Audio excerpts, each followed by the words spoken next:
Hari ini Pak, itu nama Bapak kesalip posisinya dengan Pak Anies jadi posisi ketiga, bagaimana tanggapan Bapak? Oh, tidak apa-apa. Jadi sebenarnya ada survei-survei yang lain buat kami itu menjadi pemicu saja agar kita bisa berpacu lebih bagus lagi karena waktu masih ada dan konsolidasi sekarang sedang dilakukan.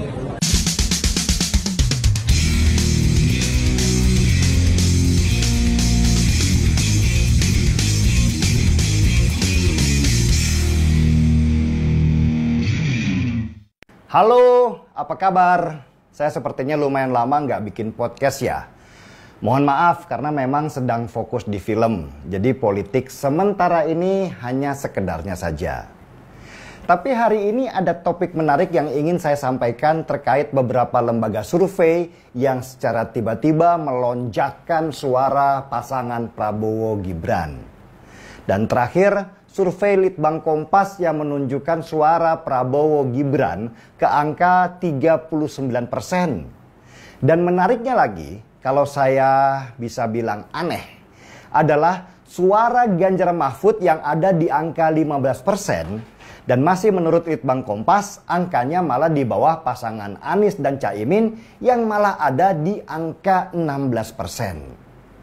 Ganjar Mahfud yang kemarin ada di nomor 2 mendadak menjadi nomor buncit tanpa ada peristiwa besar yang membuat mereka harus anjlok ke bawah.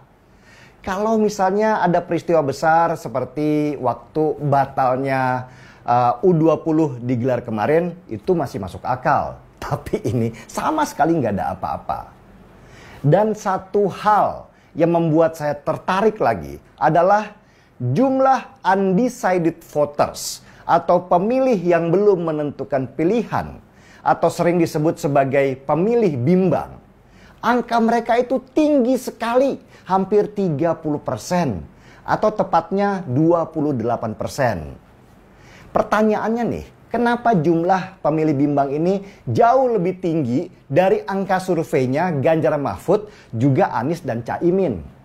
Entahlah. Tapi ada bisikan yang menarik dari seorang teman. Tingginya angka pemilih bimbang itu sebenarnya bukan karena mereka bimbang. Mereka itu menyembunyikan pilihan mereka karena nggak mau diketahui oleh lembaga survei yang mereka anggap pertanyaannya itu sudah disetting untuk menaikkan suara Prabowo Gibran. Wah, tapi anggap sajalah kalau survei-survei itu benar, membahagiakan orang kan ada pahalanya. Prabowo dari 2 kali pilpres juga terbuai dengan hasil-hasil survei yang memenangkan dia sampai dia itu sujud syukur segala. Tapi ternyata di garis finish dia kalah dan jadi bulian banyak orang. Saya ini hanya ingin mengambil positifnya saja. Saya ingat tahun 2013 lalu ya, ketika ada Pilgub Jateng. Ganjar Pranowo ikut pemilu pertama kali di tahun 2013. Dan hasil surveinya kecil sekali, hanya 8,4%. Sedangkan lawannya adalah Bibit Waluyo, seorang incumbent yang angka surveinya itu sampai 39%. Coba bayangkan, 8,4% lawan 39%.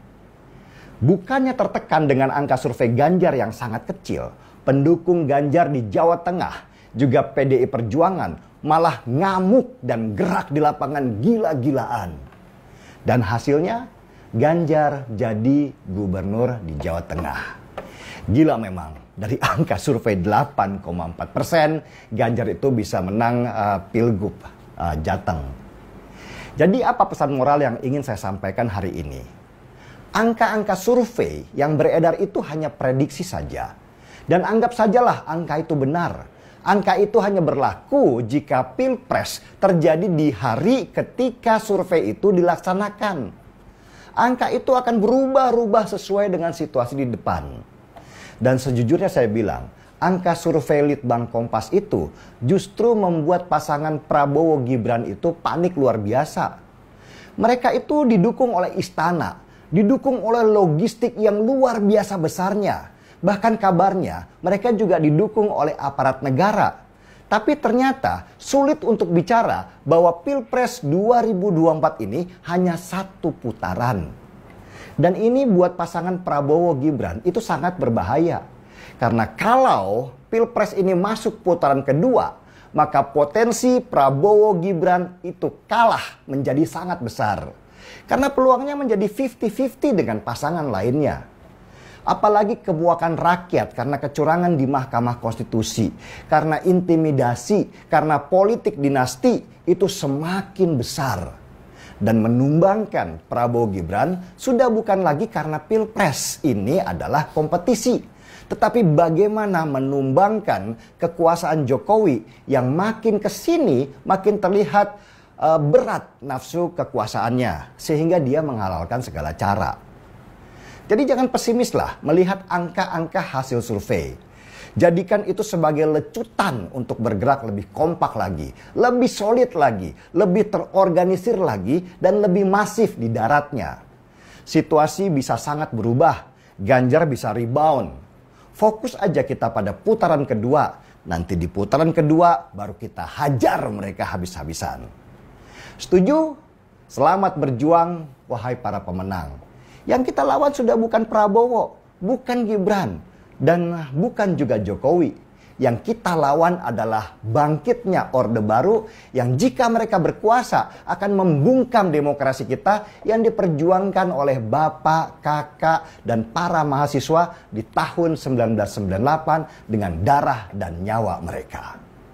Mari kita angkat cangkir kopinya dan salam 3 jari untuk kalian semua.